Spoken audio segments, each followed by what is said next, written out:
Olá pessoal, sou eu de volta. E vim gravar sobre o santo.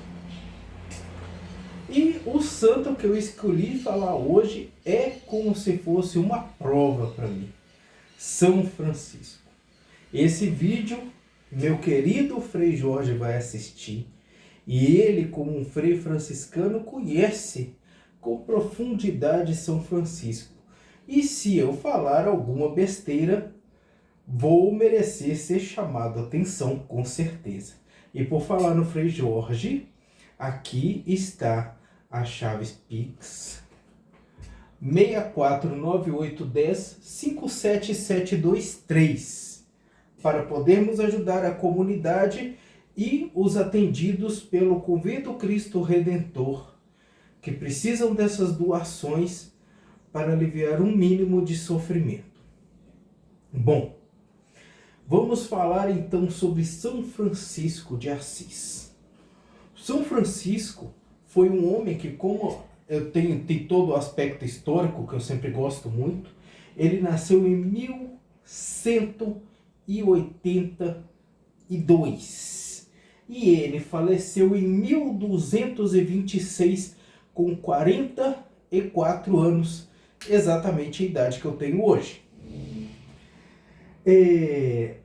Opa, faltou um cortezinho aqui no rasinho aqui.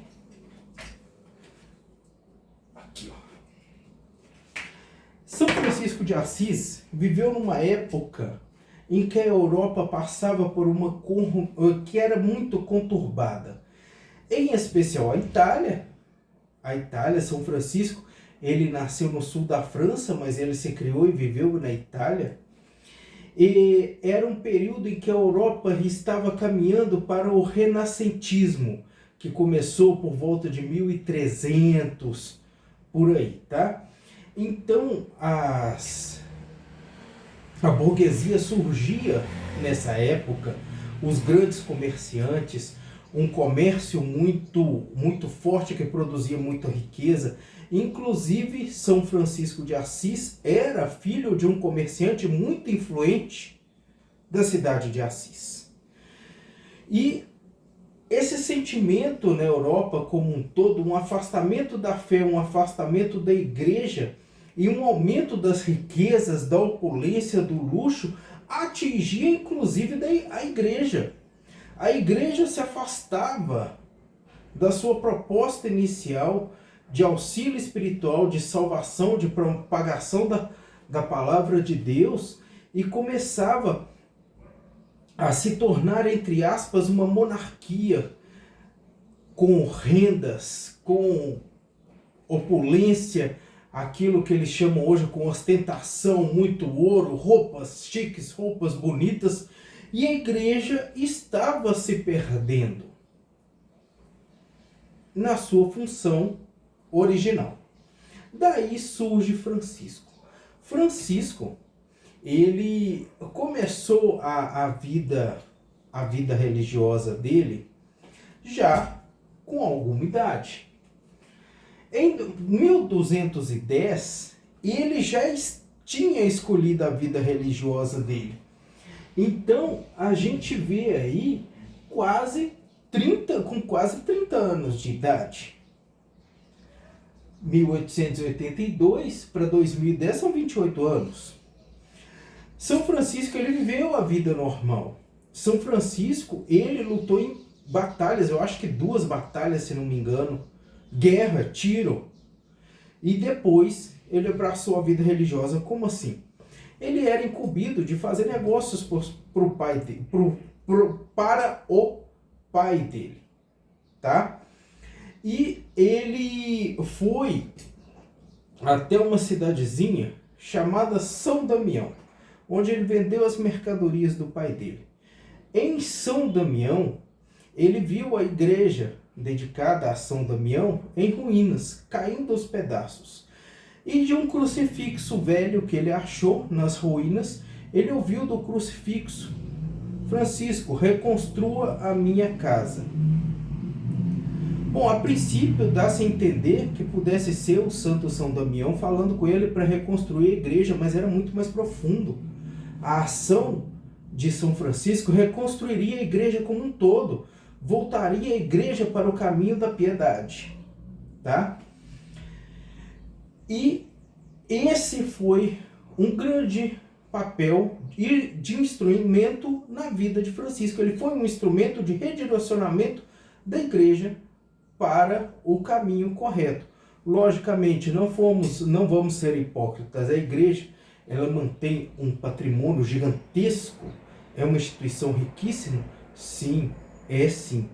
Mas só que se não fosse a iniciativa de São Francisco, hoje provavelmente até não teríamos mais a figura religiosa da igreja, ela teria se tornado uma instituição monárquica, militarizada e quem sabe o que mais.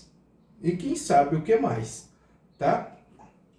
São Francisco, antes de 1210, ele teve um episódio muito interessante. Tinha um leproso na cidade dele e ele tinha ojeriza deste homem, sabe? Porque a lepra é uma doença horrível. A lepra, os pedaços da pessoa, e em especial as extremidades, entram em necrose, putrefação, acabam caindo, o aspecto da pessoa fica muito horrível.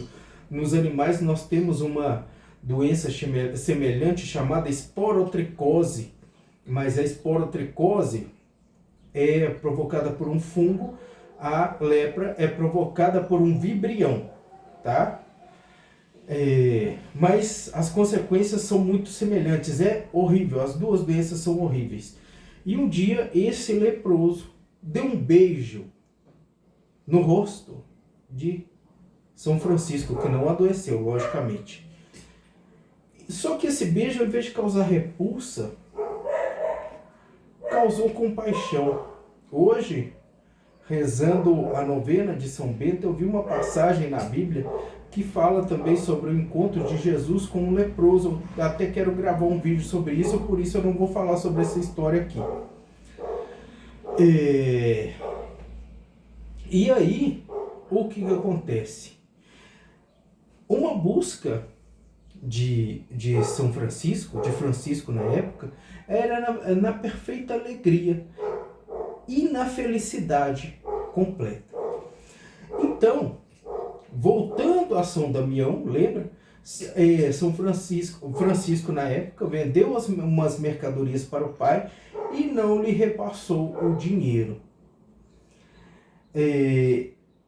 O pai de Francisco foi atrás dele com o bispo de Assis e sua comitiva e confrontou Francisco na Praça São Rufino, em frente a todas as pessoas.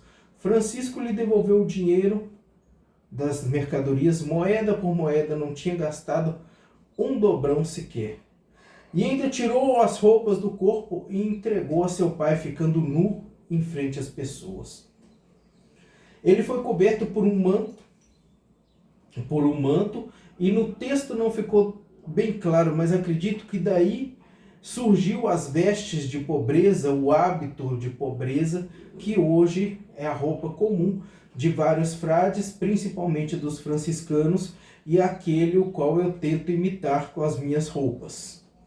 Isso significou um rompimento, significou um despojamento, significou que naquele momento Francisco abraçava a sua filosofia de vida de forma total, que é a pobreza, e conquistar a alegria e a felicidade completa através da absoluta pobreza, tá? Então, dessa forma,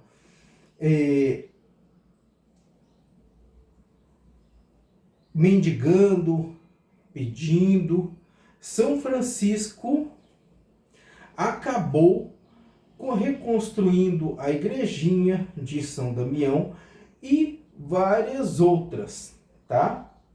Até que chegou em um local conhecido como... Gente, peraí, deixa eu olhar aqui na minha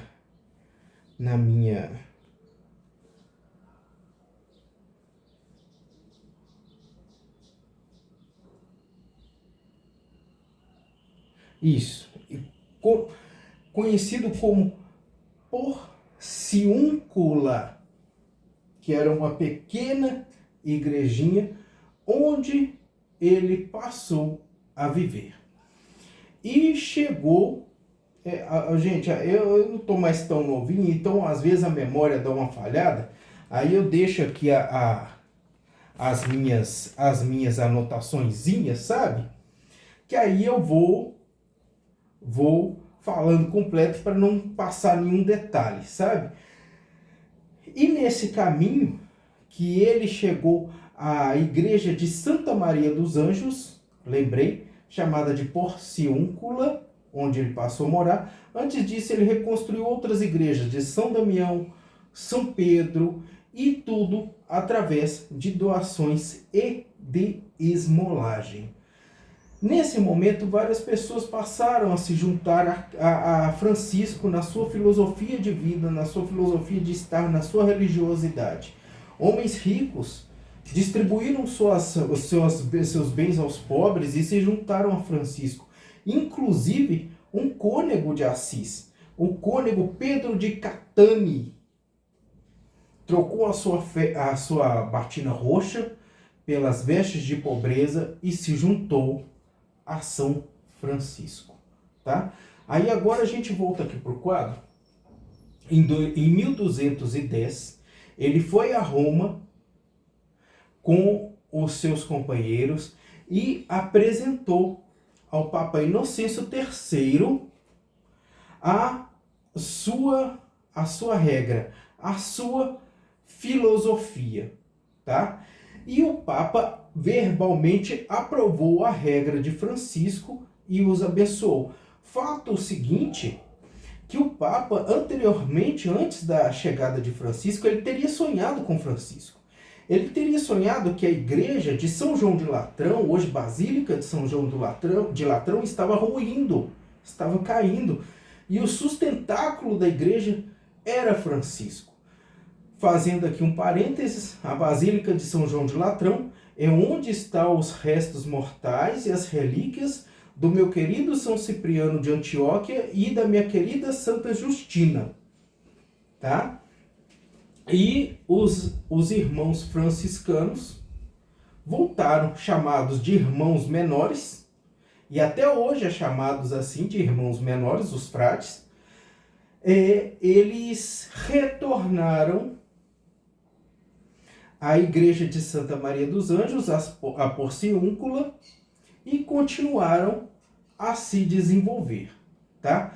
Em 1212, ele encontra com Clara de Assis, a nossa Santa Clara de Assis, que já foi falada em vídeo anteriormente, e acontece toda aquela história de Clara permeada junto, paralelo com a história de São Francisco. Eu não vou repetir, porque o vídeo já está longo e já temos vídeo falando sobre Santa Clara aqui no canal, tá? Em 1215, acontece uma cruzada. Uma cruzada a mando do Papa Inocêncio III, e Francisco vai. Só que Francisco vai com o coração limpo, de pregador. Ele chega ao Egito, ele chega a Jerusalém, só que ele volta extremamente triste e decepcionado. Porque ele percebeu que principalmente os sarracenos eram muito resistentes à evangelização. E todos os povos extremamente resistentes. E ele percebeu nos cruzados uma ambição desmedida,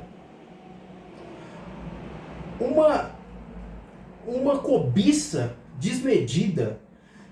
Ao invés de levar a palavra de Deus e lutar contra os infiéis, eles queriam roubar e assaltar. Pronto. Queriam trazer tesouros. Pronto, falei. E isso decepcionou muito São Francisco. E veja só, e São Francisco volta. Quando São Francisco volta, tinha muita gente, tá?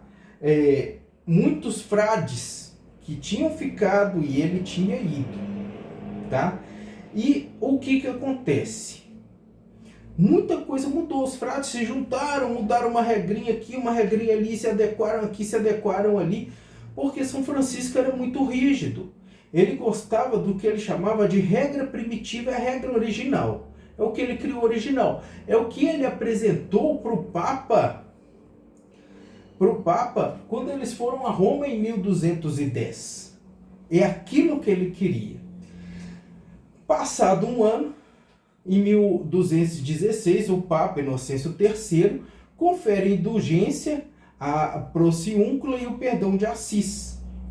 Isso foi um acréscimo muito grande à recém-criada ordem, ao recém-criado grupo de frades cristãos que agora vinculavam-se à igreja, de fato, sob a regência do cardeal de Assis, tá? A pedido do próprio Francisco.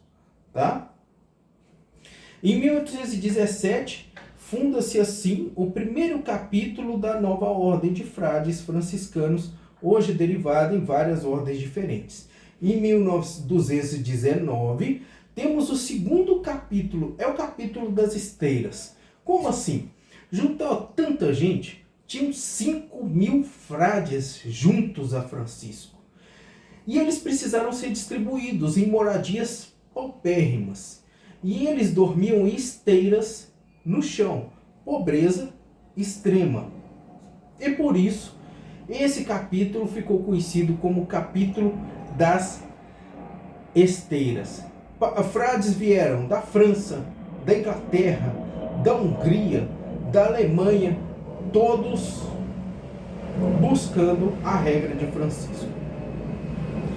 Em 1221, para conter aquelas dissidências, aquelas divisõezinhas que aconteciam, tanta gente administrar, tanta gente devia ser muito difícil, Francisco foi até o Papa e apresentou a regra primitiva.